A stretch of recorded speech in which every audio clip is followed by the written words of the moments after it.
menatap lanjutan agenda kualifikasi Piala Dunia putaran ketiga secara pressure laga ketiga dan keempat yang bakal dilakoni timnas Indonesia memang tak seberat dua laga pembuka saat harus menghadapi Arab dan Australia. Kali ini, lawan yang ditantang hanyalah Bahrain dan Cina, yang statusnya di grup C neraka bukanlah tim unggulan sama seperti Indonesia. Di sisi lain, meski tak ada kesenjangan berarti di antara ketiga kubu, namun ada tantangan tersendiri saat pasukan Garuda menyusun ambisi mencuri poin penuh di laga menghadapi Bahrain dan Cina nanti, di mana hanya dalam kurun waktu 5 hari, tim Merah Putih harus melakoni 2 laga tandang, seraya beradaptasi dengan ekstrimnya perubahan iklim di 3 negara berbeda. Mulai dari Indonesia dengan iklim tropisnya, lalu beranjak ke Bahrain dengan suhu terik ala Timur Tengahnya. Sedangkan Cina yang menjadi destinasi terakhir akan menyambut rombongan Sintayong di Qingdao yang pada bulan Oktober akan diguyur curah hujan tinggi serta iringan badai petir. Selain itu, keputusan Cina menjadikan Stadion Qingdao sebagai venue tempat menjamu Indonesia menarik banyak atensi, khususnya dari publik tanah air sendiri. Sebab langkah mereka dinilai sangat tidak bersahabat yang membuat perjalanan panjang timnas Indonesia jadi semakin melelahkan. Negeri tirai bambu sengaja memilih stadion yang terletak di Provinsi Shandong itu karena tak memiliki akses penerbangan langsung dari Bahrain.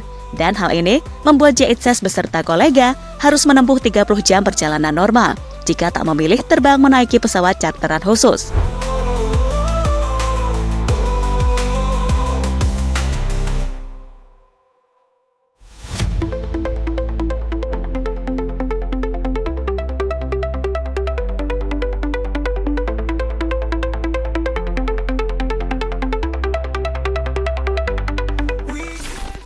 Di sisi lain, timnas Indonesia sejatinya sanggup menghadapi gerilya Cina yang mereka rancang sedemikian rupa.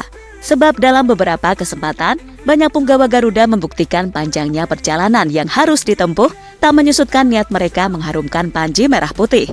Dan hal itu pertama kali ditunjukkan oleh Nathan Choaon saat membela timnas di ajang Piala Asia U23. Di hari yang sama, Nathan yang baru mendarat dari Belanda ke Qatar langsung dimainkan pada babak kedua, menghadapi tuan rumah Qatar pada laga pembuka turnamen. Hebatnya, kehadiran punggawa Swansea ini mendongkrak performa Garuda Muda di sisa waktu permainan.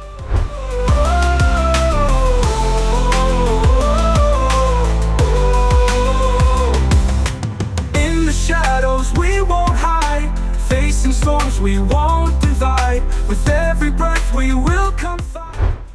Tidak hanya di laga menghadapi Qatar, Nathan juga melakukan hal serupa saat menantang Korea Selatan di babak 8 besar Piala Asia U23. Awalnya, tak ada yang menyangka jika Indonesia mampu menembus babak gugur, dan hal itu membuat Nathan hanya diizinkan SC Heerenveen membela timnas hingga babak penyisihan grup usai.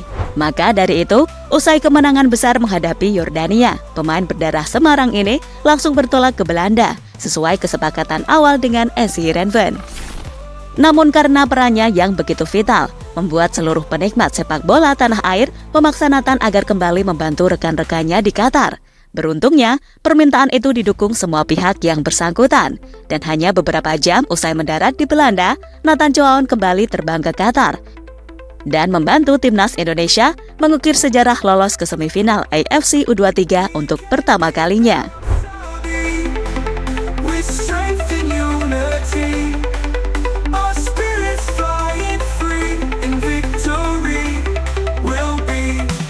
We can beat the Arab Saudi with strength and unity. Selain Nathan, preman timnas Indonesia, Justin Hubner, juga melakukan hal serupa di Piala Asia U23. Ya, usai bermain penuh membela Cerezo Osaka menghadapi Grula Morioka di Liga Jepang, Jusa yang belum dapat hadir di laga perdana langsung terbang ke Qatar dan bermain di laga melawan Australia. Menariknya, khusus pada partai perdananya, Hubner yang dipercaya mengenakan nomor punggung 10 tidak diturunkan sebagai defender. Will be.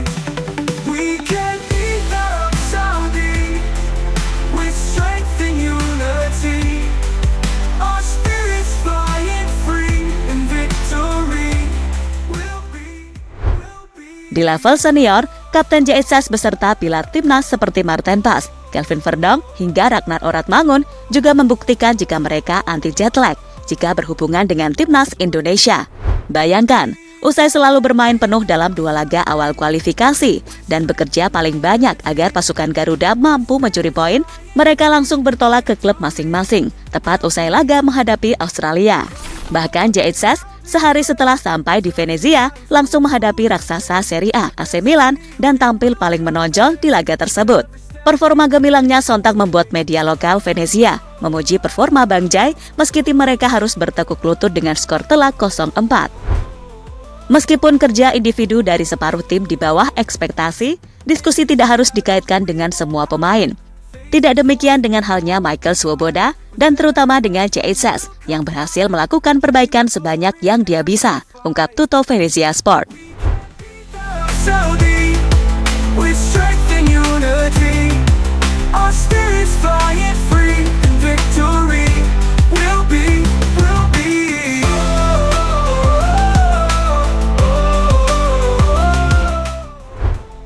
Melihat bagaimana Spartanya para punggawa Indonesia, tentu rasanya siasat Cina menjadikan Stadion Qingdao tentu sia-sia.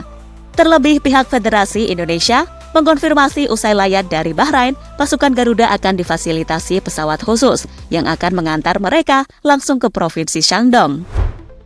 Nah, memang untuk pesawat kita akan mencarter yang dari Bahrain ke Cina, karena memang tidak mungkin mereka harus menempuh perjalanan dari Bahrain ke Doha, Doha ke Hong Kong, Hong Kong ke Beijing, terus naik 6 jam ke Qingdao. Kasian, lelah, perlu berpuluh-puluh jam waktunya itu, ujar Erick Thohir seperti dikutip dari CNN Olahraga. Lantas dengan fasilitas tersebut, tentu ambisi pasukan Garuda merebut poin penuh saat bertandang ke Bahrain dan Cina tentu akan lebih ringan dicapai.